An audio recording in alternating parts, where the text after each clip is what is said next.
I'll give just a few preliminary words of introduction before the presentation begins. The presenter, Jack Lewis, is originally from Southwest Pennsylvania, near Morgantown, West Virginia. We're husband and wife, and we're both engineers, but we have been collaborating on book projects as writers and editors for about 30 years. Most of Jack's books have been on engineering and technology topics, but he's written one other historical book on the 1st West Virginia Cavalry in the Civil War.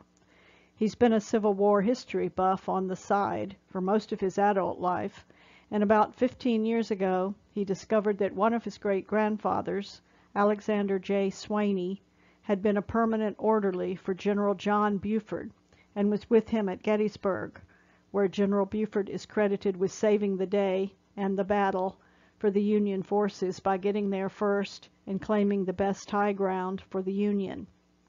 Jack was intrigued and decided to research and write about that. He thought he was pretty much an expert on the Civil War by this time, but when he discovered that Swaney, who was a young farmer living in Smithfield, Pennsylvania in 1861 at the start of the war, immediately joined the 1st Virginia Volunteer Cavalry in Morgantown, he was confused.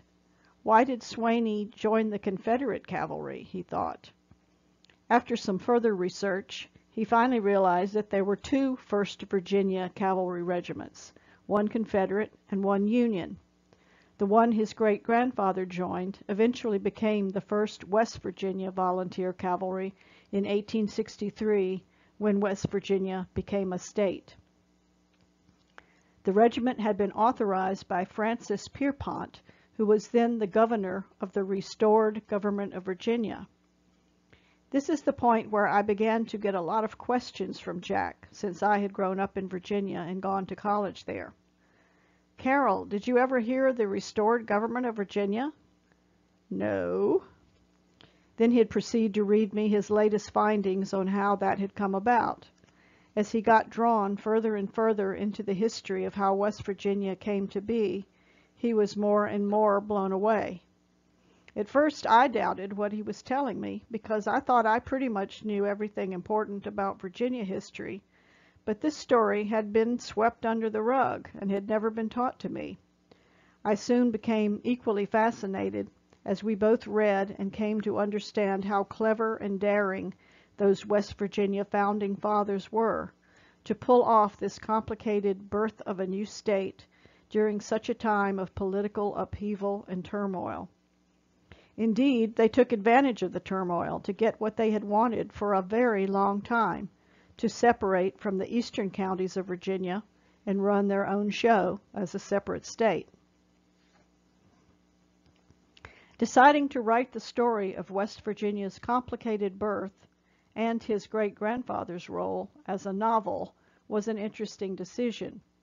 Jack is a stickler for historical accuracy, and he was afraid many might see a novel as merely a made-up story.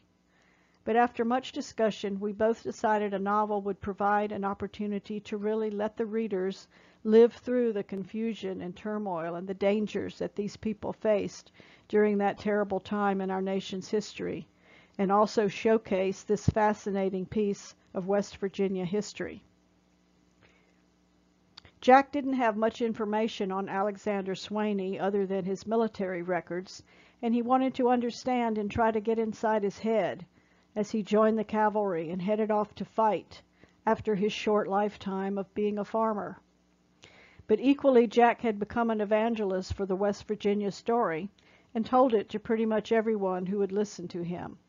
He wanted his novel to portray that story in all its amazing detail through the hearts and minds of the characters that lived it and made it happen.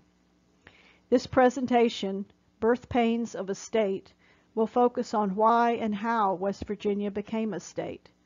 Jack's novel, Storm Coming, goes into a lot more detail on this. For example, it covers the battles that were fought in 1861 on the territory that became West Virginia in great detail, but they're only covered briefly in this presentation. Keep in mind that those battles were very important in the Civil War, especially for providing the momentum for statehood.